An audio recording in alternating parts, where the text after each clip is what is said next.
Well, this is what the Cricut Maker looks like.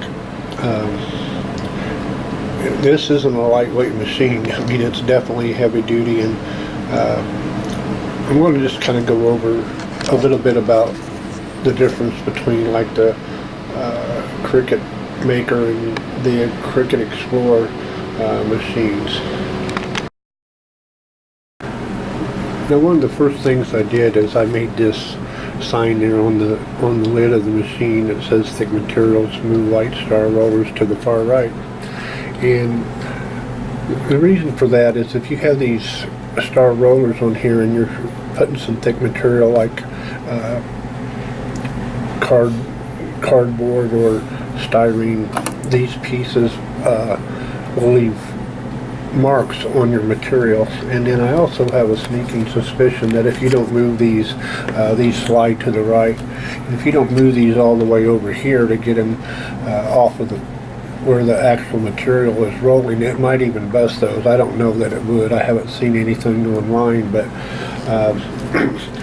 that's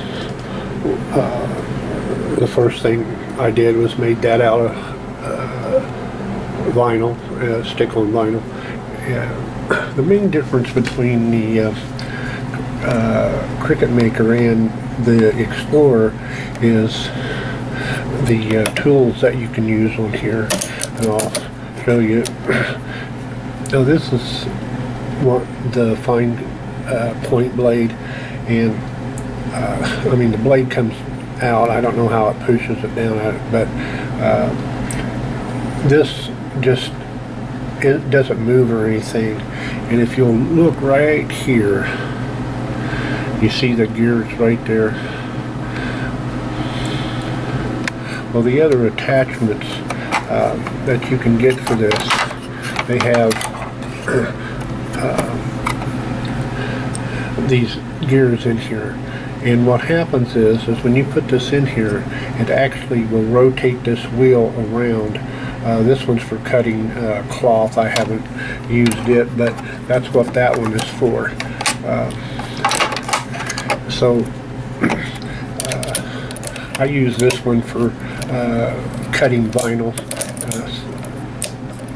Get this back in there, and then I'll show you something that I made. Now this is a pretty good sized coffee cup here, and I didn't get it for drinking coffee. I got this for a storage piece for, you know, put pencils and small tools or whatever. It's heavy enough you won't knock it over while you're working, you know, reaching for getting a tool out here. And then this other side here, it releases there, and Cricut has different pins, and this is for if you want to write on a project or something. But the other thing I did was I got this small stylus. This one's only $15, but what's nice about this, you can load this in like that, and you have your other tool in here too, so you can if you was going to make a box, you could cut the box and score it all at one time. You don't have to do two processes. It will do it all at one time. So that's just a little bit about the Cricut Maker and the different tools. The tools that I have right now are this fine cutting blade, and then I got the deep cut knife, and this is the one that I'll be using to cut styrene with. I also cut basswood with this. Later on I'm going to make a couple of balsa planes only because they've got the patterns to do that with. I'm not going to go in too much about any of that in this video, but I'll show you some more things here that I've learned about doing model railroad stuff with the Cricut Maker. Now, for the model railroad hobbying applications of this Cricut Maker, one of the things you definitely need to have is you need a scale ruler, no matter what scale, whether it's HO or O or N or whatever, but you need to use this to convert plant drawings or whatever to the scale you're modeling in. And then another thing you need is some single edge razor blades. This is for when you're applying like this vinyl to this. When you start to pull the transfer tape off, sometimes the letter doesn't want to start, so you get underneath the letter on the paper and just get it loose from the paper, and once it sticks on this cup, it will come off. But this razor blade is really important to have single edge razor blades. You could use an X-Acto knife, but the point might stick in your vinyl or something. And the other thing you'll need is some kind of square. I got a couple different types of combination squares that I use, but that's one thing. And then the other thing for working with HO scale or N scale or whatever is you need a caliper.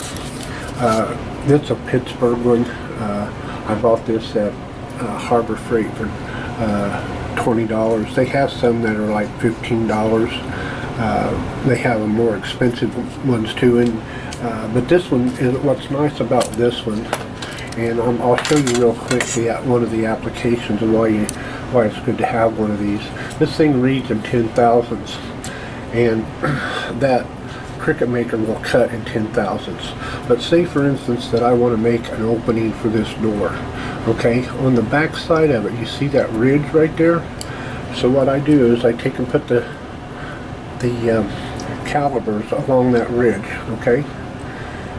And then here's the number, and when I get around to using the design space, I'll show you this. But that .466, that's the number you plug into the Cricut Maker, and it will cut this opening to where when you stick this thing in there, you can lay it on its side and facing down, and it won't fall out. You have to actually tap it to get it out. That's how precise that thing cuts card or mat board.